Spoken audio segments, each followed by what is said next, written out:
Kodukitsedel, sikkudel ja sokkudel on maailma mütoloogias oluline roll olnud juba aastatuhandeid. Ja isegi tänapäeva kujundkõnes võib leida mitmesuguseid väljendeid, mis on seotud ikka nende samade kitsede ja sokkudega. Sellest, miks see roll on kujunenud, miks niivõrd paljude kultuuride mütoloogias on sokukujulised vaimolendid, jumalused, teemonid. Samuti sellest, miks kitsed on seotud epideemiatega, kuidas neid on pandud epideemiaid linnadest ära kandma või ka inimeste pattusid linnadest ära kandma. Ja kuidas Eestis on sellistest patukitsedest saanud hoopis patuõinad, sellest järgnevalt tulebki juttu. Üks põhjuseid, miks kodukitsedel on mütoloogias ja folklooris sedavõrd suur roll, on väga lihtne. See on sellepärast, et nad on ka majapidamistes olnud väga olulised loomad. Kits oli üks esimesi loomi, keda inimene üldse kodustas ja tema kasutusvaldkond on olnud väga lai. Et lisaks piimale ja lihale on väga mitmekülgselt kasutatud ju ka nahka. Et see oli omal ajal ju üks väheseid kirjutamise aluseid pärgamendina.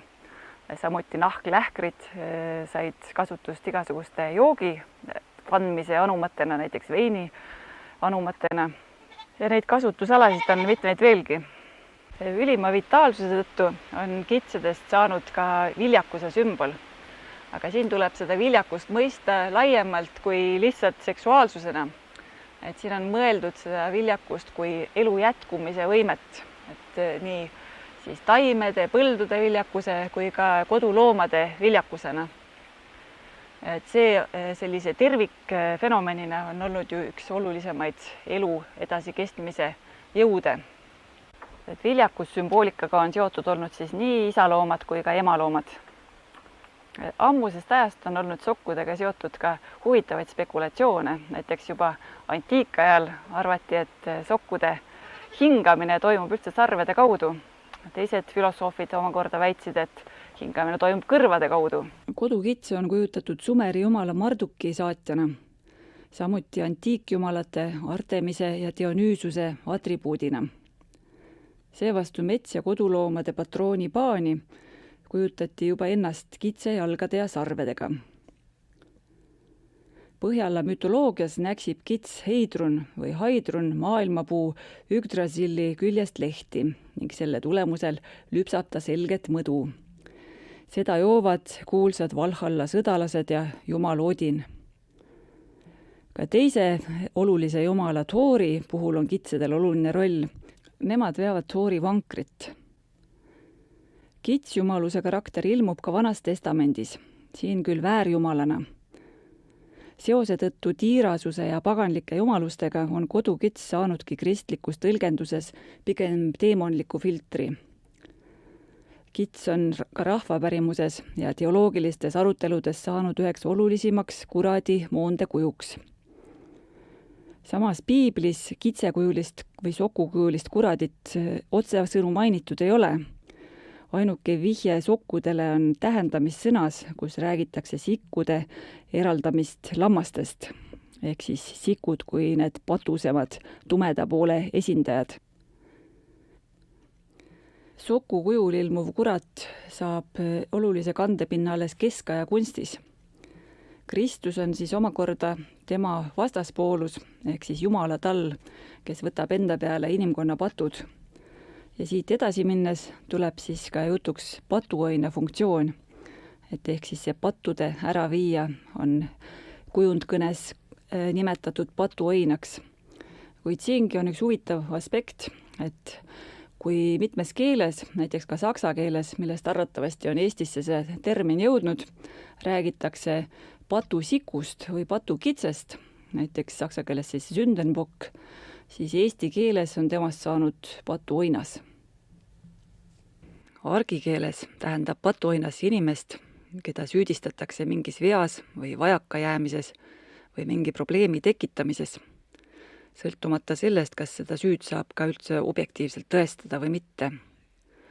Seesama termin on tuntud paljudes keeltes, näiteks ka soome, rootsi, saksa keeles ja tõenäoliselt on see saksa keelest ka eesti keelde jõudnud. kuna käesoleval koroonaajastul võib täheldada kohati lausa paanilist patuoina või oinaste otsimist ja seda nii kohalikul, piirkondlikul tasandil kui ka globaalsemalt, siis on omal kohal vaadelda ka selle fenomeni ajaloolist ja usundilist tausta. Nimelt on see nähtus algselt pärit ühest eelkristlikust rituaalist, mida kasutati tuhandeid aastaid tagasi, muuhulgas just nimelt epideemiate vastu võitlemisel. Mitmed uurijad on seisukohal, et patuoina mõiste ise pärineb Piiblist, Vanast Testamendist. Seal on Moosese 3. raamatus kirjeldatud ohverdusrituaali, mille käigus tuli patud sümboolselt välja valitud looma selga kinni köita ja see loom kõrbesse välja ajada.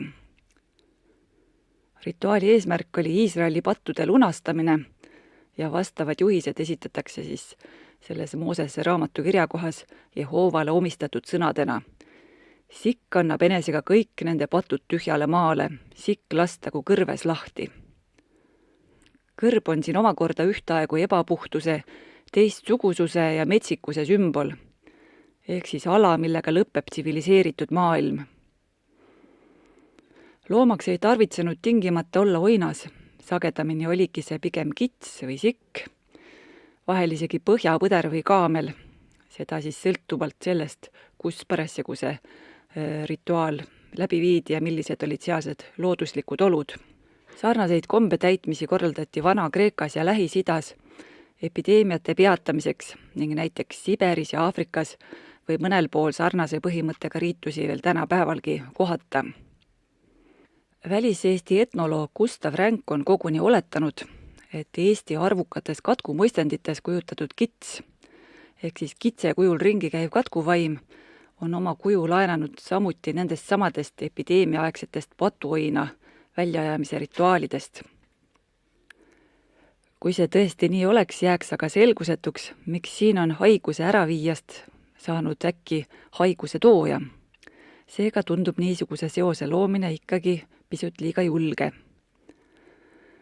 Mõnest maailma piirkonnast on ajaloolisi kirjeldusi ka selle kohta, et nendes väljaajamise rituaalides võis samasuguses kõige halva äraviija rollis olla ka inimene, kes võttis sümboolselt enda peale kogu linnarahva aastapatud ja pagendati koos nendega linnast minema. Karmimal juhul võidi ta isegi hukata. Siiski võis sellele eelneda ka leevendav asjaolu. Patuoinaks määratud isik sai eelneva aasta jooksul linnakulul priskelt elada. Osalt ehk seetõttu leidiski vahel ka vabatahtlikult patuoina rolli üle võtnud inimesi. Aga mida siis ütleb selle patuoina fenomeni kohta teadus? Usuteadlane René Girard on pidanud patuoina otsimise võtet üheks inimkultuuri keskseks elemendiks ning leidnud, et ühine väiksemat sorti agressiooni kasutamine mingi suurema agressiooni, näiteks epideemia ületamiseks, võib olla psühholoogilises plaanis mõtestatud. Religioonisotsioloogid ja psühholoogid on täheldanud, et kui inimesed on pettunud, hirmul või häiritud, suunavad nad sageli oma vaenulikkuse väljapoole. Eelkõige sellistele rühmadele või isikutele, kes on teistsugused, näiteks kuuluvad mingisse ühiskonna ääregruppi või vähemusse ega suuda end samal moel kaitsta nagu teised. Vähemalt näilise patuoina leidmine ja tema seostamine mingi kindlapiirilise ohtlikuks peetud kohaga tekitab süüdistajatest tunde, et probleem ongi lahendatud ja olukord stabiliseeritud, pannes neid vahel end isegi kangelastena tundma. Sama võtet esines nii Euroopa suurtel katkuaegadel kui ka näiteks uuemal ajal seoses AIDSi ja seagripi levikuga. Kas see lähenemine on aga ka süüdistatava seisukohalt õiglane ja viib ka tegelikult mingi konstruktiivse lahenduseni, on hoopis iseküsimus. Tagantjärele targana näiteks Saaremaa süüdistamine pole sugugi taibukam kui epideemia puhkemise seostamine planeetide halva seisuga, nagu seda tegi paavst Clemens VI 14. sajandi suure musta surma ajal.